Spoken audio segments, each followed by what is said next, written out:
welcome to the episode. This week we're doing another Meet the Trainers episode, and our guest today is Mary Zaunbrecher, and we are going to go through some similar information from other trainers just to try to get an idea of what families should know about you. And welcome, Mary. Hi, good to be here. All right, so very easily to start. Who are you? Why should they listen to you? Where do you come from? Nice. Give us kind of just a short history of how you ended up in this place that you're training parents and working with them. Yeah.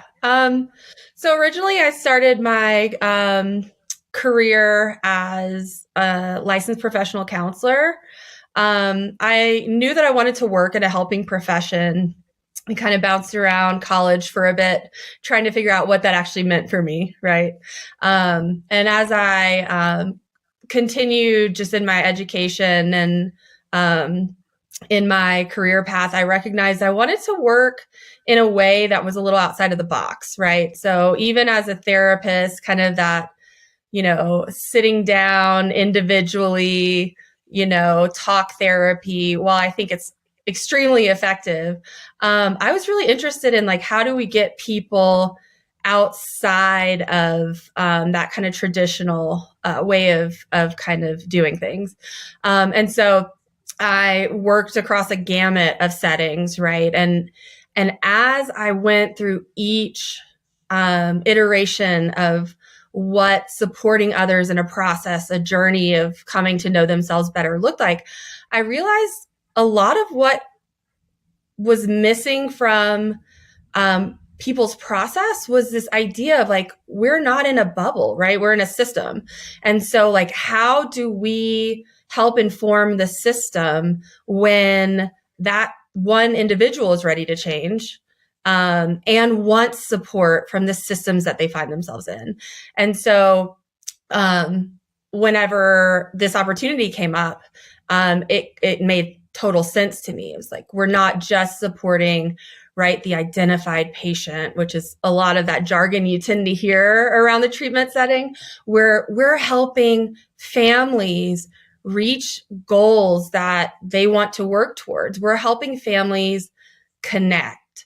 And so it just really is my heart work in terms of, helping individuals function better, get to their goals, reach a certain point in whatever that goal is, whether it's better communication or boundary setting or self-care, or just, more grounded day-to-day living within the context of the system that they find themselves in, which is family. Yeah. Well, I think most of us within the company, we definitely share that understanding that it's a system. There's not one, there's just a series of triggers and traumas and experiences for each individual, and they're not just corresponding together. Right. So you've been doing this type of work for a long time now, and really fully stepped into this role of looking at the system and supporting the individuals within the system and changing the total of the system. Right. And now we've really started parent trainers and trying to reach a greater majority of people and allow more access across the board to any family in any situation to find help and support and ideas of changing that system. Right. But the question is, why? So let me ask you, why are we making this transition? Why parent trainers? Why do we need this? Why do people need this? Yeah, I think you hit on the greatest kind of overarching goal, which is access, right? And to me, obviously, this is my heart work. This is my life work. I think the more that people have access to understanding certain processes, certain skills and tools that can create change in their lives and their connections, in their relationships, in their day-to-day life, the better, right? I believe that if, one person is committed to change and can really bring that to their larger community, it really tends to create this big shift, which of course excites me as a professional.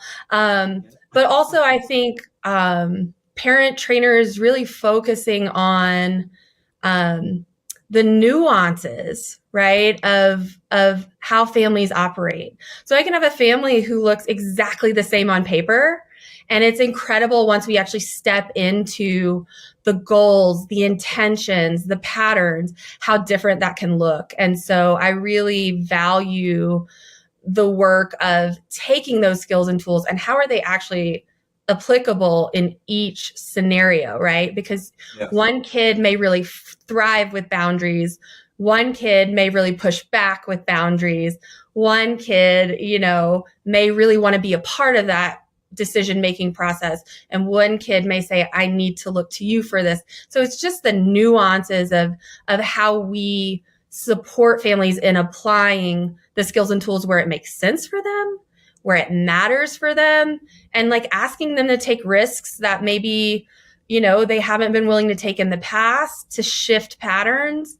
I think really the specificity of how we can help people get to that point, depending on who they are, what they're comfortable with, what risks they're willing to take, and what patterns they really want to see shift. And you're absolutely right. Every family is different. That's why I think, to me, there's an aspect to this where we have a job of recognizing that what worked for the last family we talked to is not going to work this time. And that's based on culture, religion, trauma history, different life experiences, how they were parented themselves to that parent that we're now working with. Absolutely. Just everything makes a difference. So being there in the process with the parents, with the family system, is so imperative, and also leads into the next question. As a trainer, what do you see your role as with each family that hires you to work with them? What's your role? Yeah.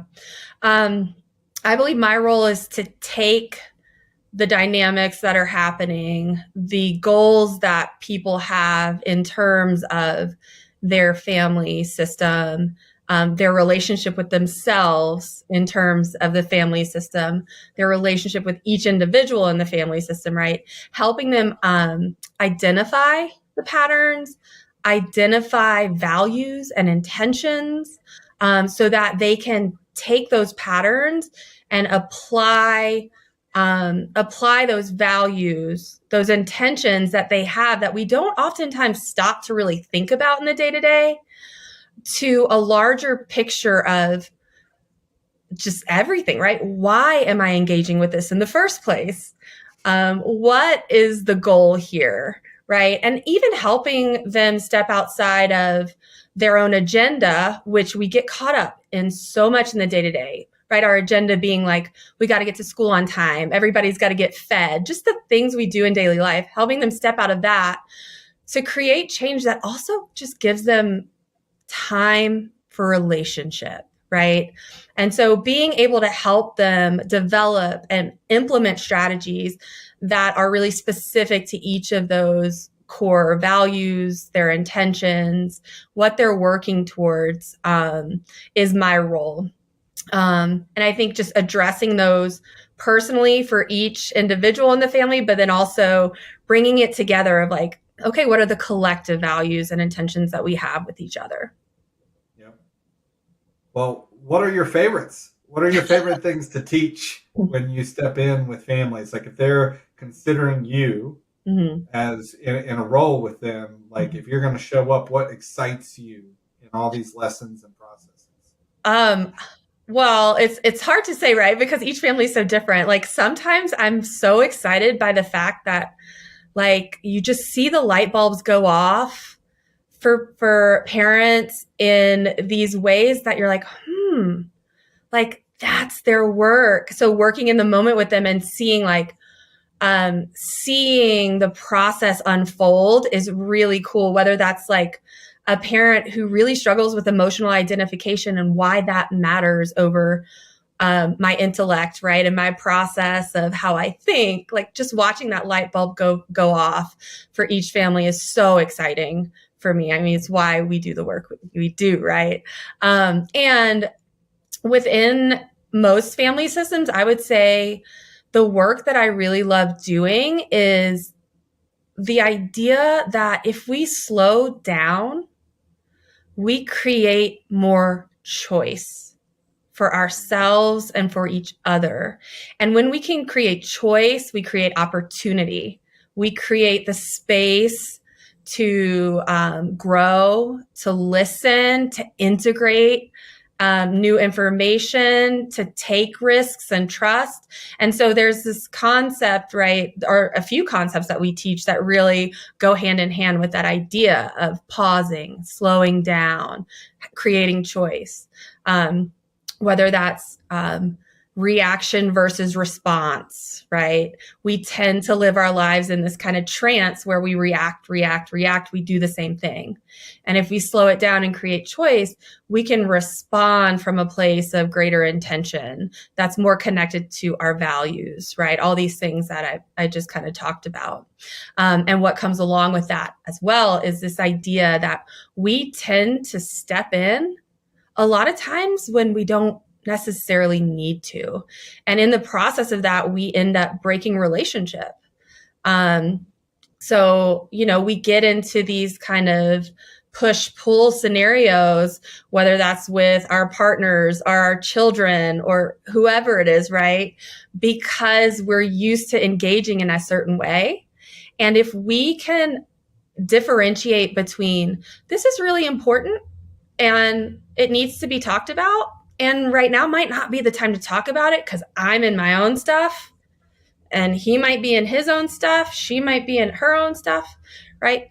The difference between we need to respond because things are urgent and life threatening versus this is important. And I really want to make sure I'm in the place that I can tackle this from, what you hear in the therapeutic world as wise mind, right? I'm thinking with my head and I'm feeling with my heart, and both of those things matter. And so throughout this process, just some of those concepts like react versus respond, urgent versus important, thinking about where you are in your emotional regulation and those emotional zones that we teach, right? Am I dysregulated? Am I regulated? It just excites me to see how that unfurls for each family. And when they start applying that process, what it looks like. So if I take all of that, which I know a lot of that's in our video trainings and things that we have, and then we implement that in the coaching of here's how you can take that and make it happen. Mm-hmm. From that to you, though, just professionally, personally, what's your favorite type of family? Meaning if they're looking to work with you and you had 2 or 3 categories where you're like, these are specialties for me. I love this. And I know all of us can step into anything. That's not the question here. Right. But give us a couple ideas like, oh, I love that. That's fun for you to support and help and create new interventions for. Yeah. I would say I've always really enjoyed working with, the families who find themselves with the kids who are the externalizers, right? The ones who show what's going on internally through their behaviors, right? The kids who do like to kind of push back and negotiate, right? I have a lot of families who say it's like they're the best lawyers in the world. And I say, yeah, that is their job, right? To test and to want to know, to be curious. I really enjoy working with those families to see once we get under the behaviors, right? And we just start doing things differently in terms of how we communicate, what we're asking for, what we're expecting and following up on and staying consistent over, how that can really shift. And those behaviors that seem so hard, difficult, counterproductive to the system really become like sweet character traits in a kid at times. Speaking personally as a kid who was kind of the same way myself. Yeah, and then the Oh, family. now we're really getting into Mhm, mhm, yeah. it. There's a reason I do this work. Um, Uh-huh. yeah, and just watching how that can really like help a child blossom, right? Yeah. Taking those things and watching them become a strength. And I really, something that I've noticed lately with a lot of families is um, this idea of wanting the answer, the data, the linear way out of this, right? And I think I love working with those families because I think this is, while there's a lot of science to what we do, a lot, and results and data that we've seen from our own personal experiences, Oh, why it we works. why we've created what we've Yes, created, right? apparently it works. Yeah, is also the idea that this is an art, right? And relationship is also an art. And so being able to help them break out of the need to know and the need for certainty and just be in it and like find that place in themselves again to just be in it and allow it and trust it and to take those risks and push those edges that they each have. Very good.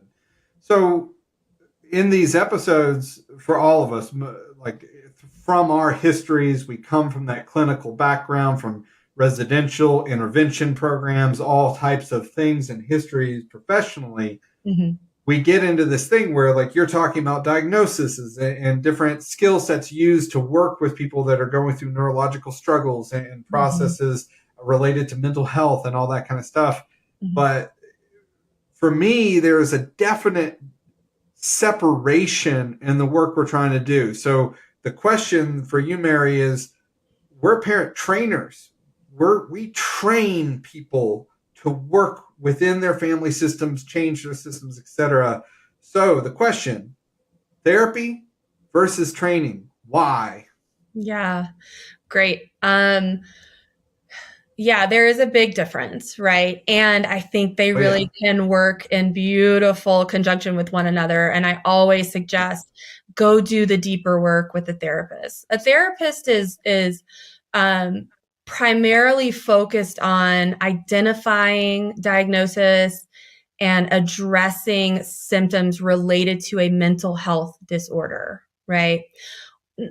So while Yeah. we work in the context of that as trainers, what we are actually doing is developing and helping to implement strategies that work towards a goal, not necessarily an alleviation of a symptom of a disorder, right? So Yes. we're addressing personal and family goals. We're utilizing things like values clarification, brainstorming, right? And we're working with that family in the context of who they are, not to give advice, right? Not to lay out this foolproof plan, but to say within the context of what you need, what are some of the things that you're willing to change and do? What are the strategies you're willing to implement? What are the skills you're willing to take on and try on and the tools you're willing to pull out in order to create a shift in terms of relationship dynamics, not in terms of what a therapist would do, which is like symptom management.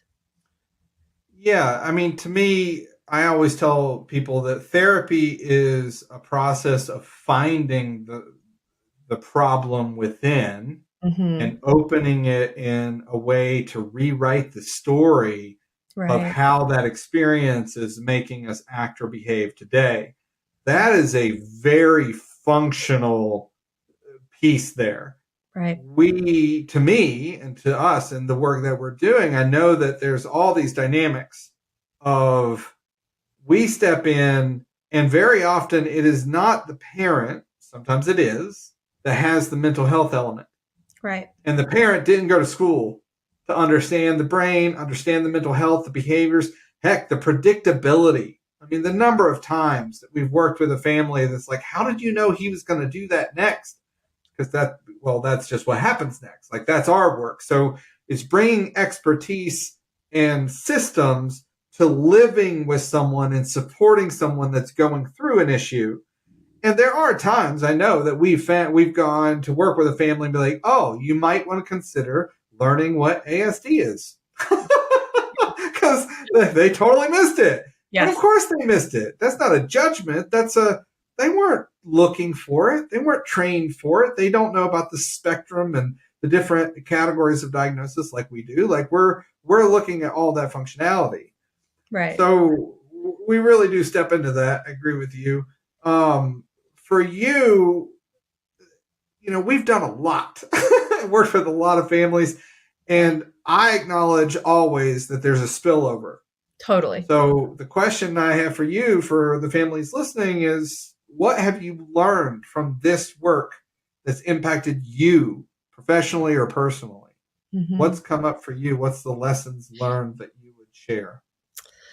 Yeah. I think one of the biggest things that stands out to me is probably that it's never too late to start to change, right? To start growth in a different direction, to develop new skills and tools, to creating connection that's different and more personal and deeper, right? I think it's just a resounding effect of working with families in general, is the beauty of that aspect of the work. And I think another thing that I've learned professionally is like no two families are ever the same, right? And it's exciting, and yeah, it really lends itself to getting really personal with each family. And really digging into each client in a different way, each family in a different way, each individual in a different way, to best support them through change. Have you made a change in your personal life because of things you've learned by doing this work? Oh, absolutely. Absolutely. And give an example. I think the really big thing that parents love to hear, like their ears perk up whenever I'm like, you guys, I teach this for a living, like every day, and I still struggle, right? It's this beautiful connection of being human, that when we're emotionally tied to an outcome, when we're emotionally connected to someone, that's the work. It's really hard for even us, right? As trainers, in our own space. And so, yeah, there's so much that I've learned and implemented in my own life, just being able to look at what we teach and how we do things and really join with families in that way, right? Because a lot of times I know we hear parents, there's a lot of guilt that can come up in these processes. And it's like, hey, guess what? We're all human and we're all in this together.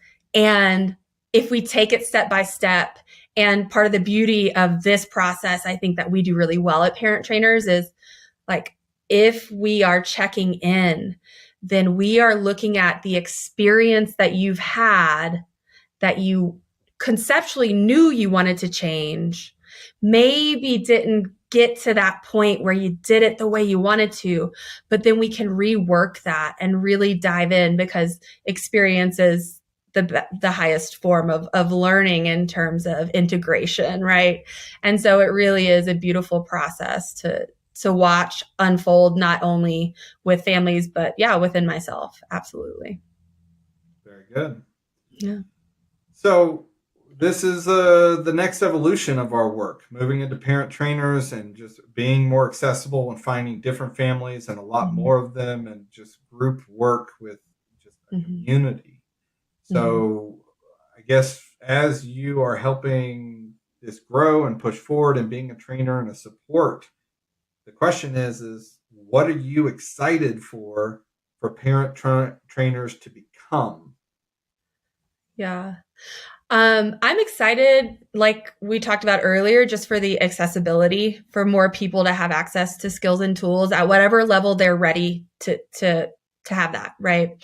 And so being able to choose, whether they really are just kind of starting that questioning or that process of what could be different, and starting to unroll that process for themselves in the way that they feel comfortable and taking it on as they feel comfortable.